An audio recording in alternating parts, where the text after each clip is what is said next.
Ini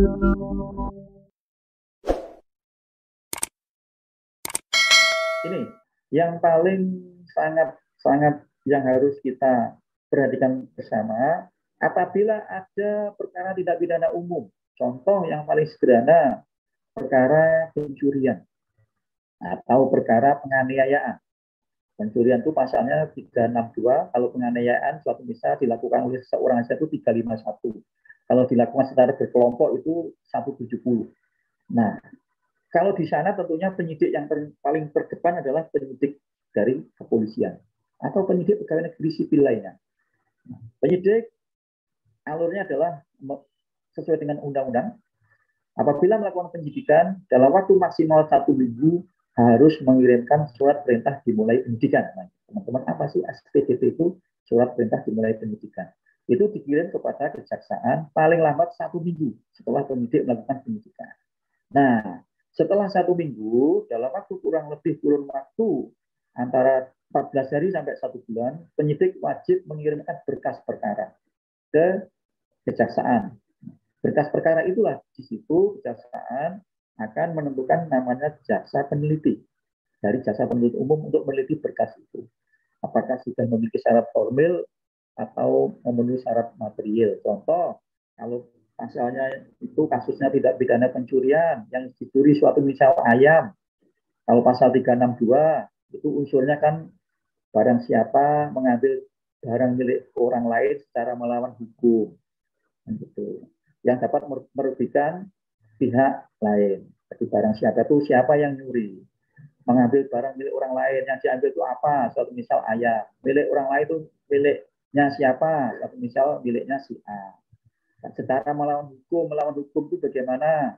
Contoh, mereka sebelum mengambil, mereka merusak kandang ayamnya. Kan itu yang melawan hukum. Setelah itu ayamnya diambil.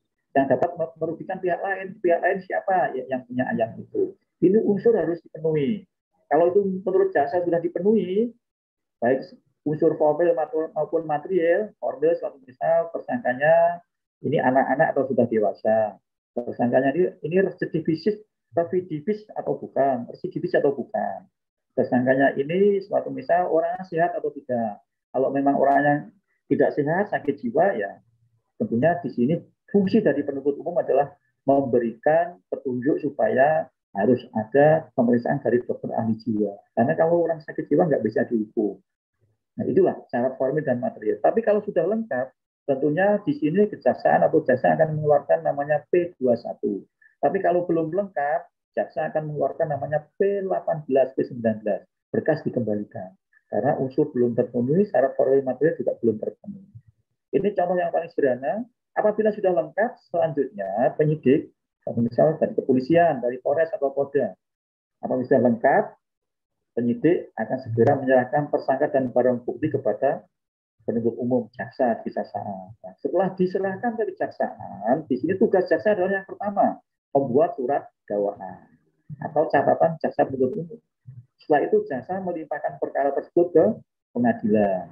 Apabila perkara itu mudah pembuktiannya, di sana biasanya dilimpahkan secara acara pemeriksaan singkat untuk mendapat kepastian itu. Mudah pembuktiannya, mungkin sidangnya sekali selesai. Tapi kalau ini pembuktiannya itu butuh proses dan butuh saksi yang banyak, biasanya dilimpahkan dengan acara pemeriksaan biasa. Karena kalau acara pemeriksaan biasa itu biasanya sidangnya itu sampai 4 kali atau 5 kali.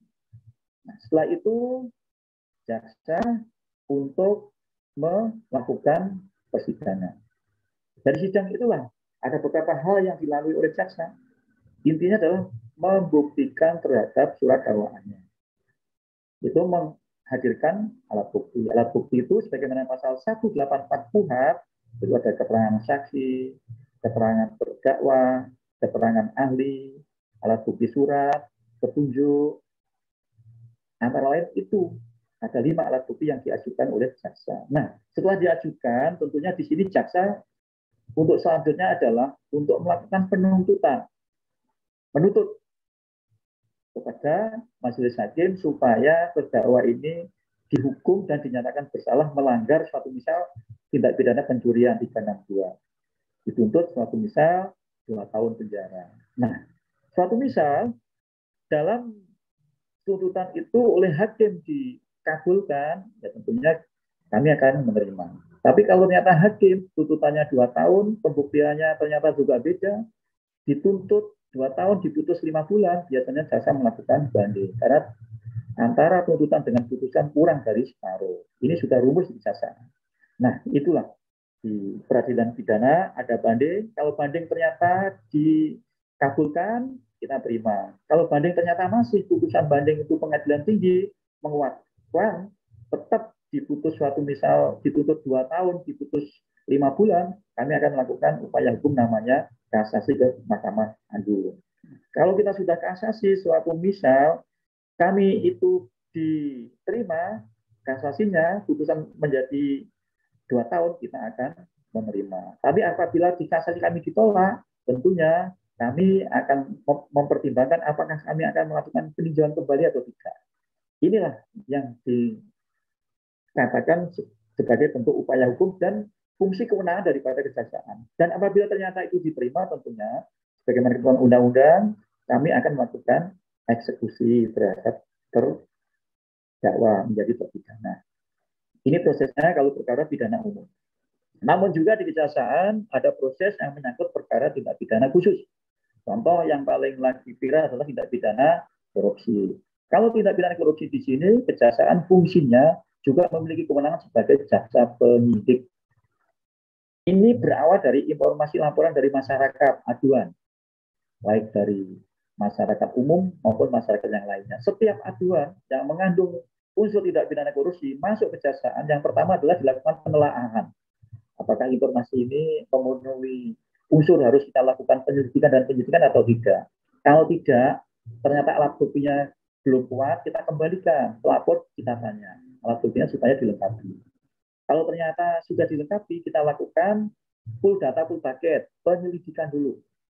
Setelah itu, kalau penyelidikan ternyata di situ ada peristiwa pidana, baru kita lakukan penyidikan. Jadi penyelidikan itu melihat apakah kasus ini ada dugaan tindak pidana atau tidak. Apakah ini perdata, apakah ini administrasi. Disinilah filternya di penyelidikan. Kalau ternyata ini setelah kita analisis dari laporan itu adalah tindak pidana, bukan tindak pidana, suatu misal administrasi atau perdata, biasanya kami serahkan ke instansi terkait. Contoh, kalau yang dilaporkan itu pihak pemerintah daerah, ya tentunya kita serahkan kalau administrasi ke inspektorat. Kalau ini mengandung masalah perdata, bukan pidana, kita mintakan untuk dimediasi, untuk dikembalikan ke uang negara itu. Tapi kalau ini menyangkut pidana, tentunya kita tingkatkan ke tahap penyidikan. Jadi kalau teman-teman mendengar, wah ini kejaksaan melakukan penyidikan. Kalau sudah penyidikan berarti kejaksaan sudah meyakini ini ada peristiwa pidana. Tinggal kejaksaan akan menentukan, mencari siapa pelakunya. Jadi penyidikan ini adalah tindakan daripada penyidik untuk membuat peristiwa menjadi terang, untuk mengumpulkan alat bukti guna menemukan tersangkanya. Dan itu. Setelah penyidikan, tentunya dalam waktu maksimal 1 bulan, jaksa penyidik akan menetapkan tersangka dan menyita alat bukti yang berhubungan dengan peristiwa pidana itu.